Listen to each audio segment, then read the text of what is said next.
juda muhim narsa bor. Jek Mani gapi meni vash ruhlantirib yuboradi bir xil payt. U aytgandek,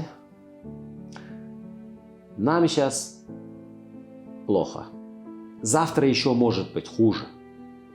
Но послезавтра будет супер хорошо.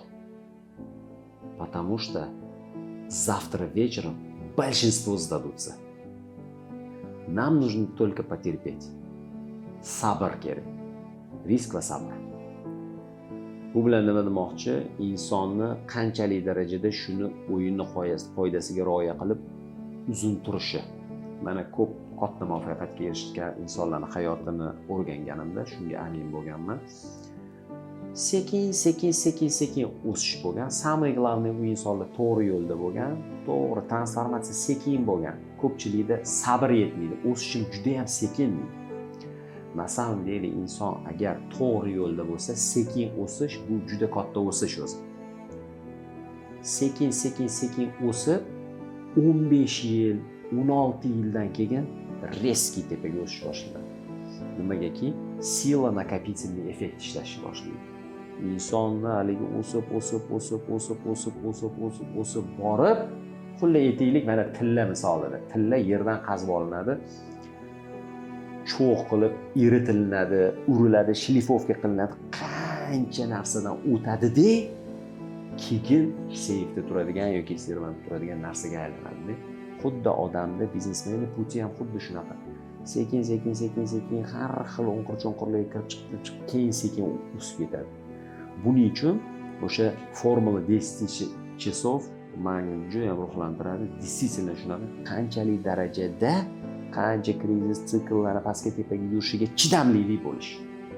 Qanchalik darajada chidasa inson, mana hozirgi holatimizda hamda tajriba bo'lmagan, bilamiz qanaqa munosabat qilish kerak ekanini.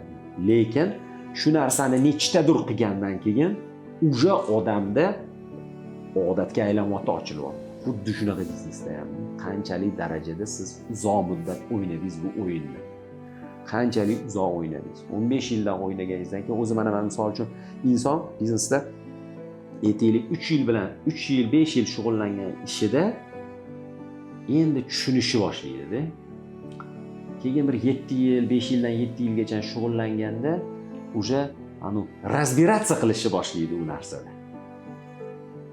Agar u 10 yildan 15 yilgacha shug'ullansa shu ish bilan professional bo'ladi. 15 yildan oshib 20 yil shug'ullangan bo'lsa, уже master bo'ladi. Masterga aylanadi 15 yildan o'tsa. Qarang-da, mana put qanaqaligini. Qanchalik darajada uzoq muddat o'ynasangiz, ana o'shanda shans katta bo'lar ekan, bo'ladi. Katta natijaga erishish. Xo'sh, bizning kichkina кейsimizdan xuddi shunaqa bo'lyapti. Qanchalik darajada ko'proq mikrofonni ushlash. Mikrofonni chiqib shunda ushlab tursangiz ham, bu ham bitta tajribaga aylanmoqda. Shundan xulosa qilish mumkin, biznesda ham xuddi shunaqa narsa.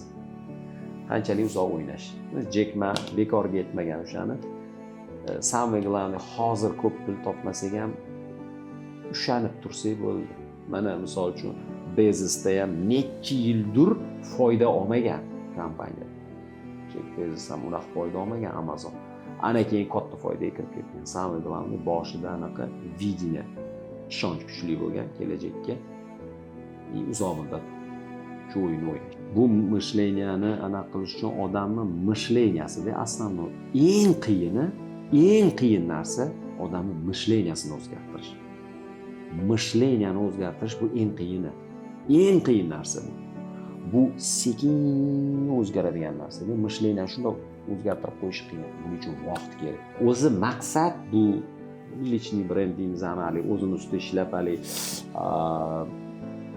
shaxsiy rivojlanish deb aytaylik. Shaxsiy rivojlanish, meni fikrim shunaqaki, men убежденman, qachonki insonni, tadbirkorni qilayotgan ishi yaxshi bo'lsa, to'g'ri namereniya bilan, to'g'ri niyat bilan qilayotgan ish bo'lsa, qanaqadir muammoni обществоda hal qilib, o'sha mijozlarga, insonlarga qiymat yaratish maqsadida yurgan inson bo'lsa, Alloh taolo uni o'sha lичный brendini o'zidan aziz qilib qo'yadi, u insonni aziz qilib qo'yadi.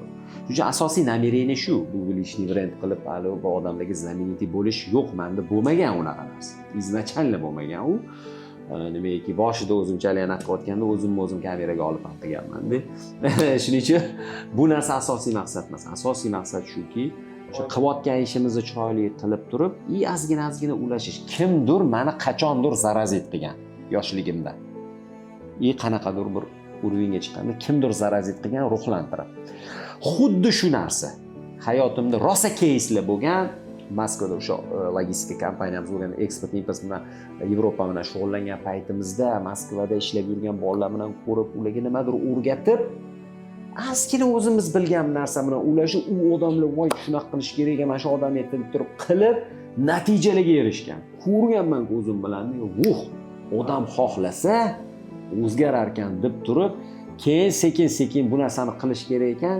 Qaysidir odam bizani tanigan odam bo'ladimi, tanimagan odam bo'ladimi, ozgina ruhlanib bizani nimadirimiz yoqib qolib eshitsa-da, ozgina fikri o'rganib turib shu odam qilibdi-yu, men ham nimadir qilsam bo'lar desa, ana o'shanda bizdagi bo'lish xohlaydigan insonlar ko'paysagina shu jamiyatda qanaqadir ozgina hissa qo'shgan bo'lamiz, tadbirkorlikni rivojlanib va shu yoshlarning ichida biznes mishleniyani, tadbirkorlik mishleniyasini rivojlanishiga ozgina hissa. Всё. Mana shu asosiy maqsad va o'sha qilayotgan ishimizni, qadriyatlarimizni, oilamizni va hokazo ozgina ko'rsatish, kimnidir ruhlantirish. Asosiy maqsad shu. Buni orqasida meni tushuncham shunaqa.